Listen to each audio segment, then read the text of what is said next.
আমরা আজকে হোটেল ছেড়ে দিয়ে চলে আসছিলাম কলাতলিতে, কারণ আমরা যেখানে ছিলাম ওখানে আশেপাশে কোনো কোনো মার্কেট ছিল না, কোনো কিছু কিনতে পারতেছিলাম না। তো আমাদের আসলে পার্সোনাল কোনো জিনিস কিনতে পারতেছিলাম না দেখে আমরা চলে আসছিলাম কক্সবাজার মেইন শহরে, যেখান থেকে আমরা পার্সোনাল কেনাকাটা করার জন্য চলে আসছিলাম। আর এখানে এসে আজকে দুপুরে আমরা লাঞ্চ করলাম।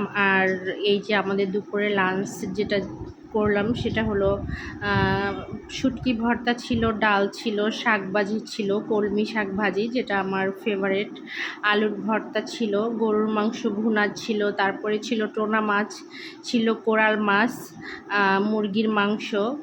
আর এই যে আমার পুচু বড় মেয়েটা ও হলো চামিচ দিয়ে খাচ্ছে, কারণ সে হাতে নেল লাগিয়ে বসে আছে, হাত দিয়ে খেতে পারে না, এর জন্য সে এখন স্পুন ছাড়া তার চলে না, এই আর কি।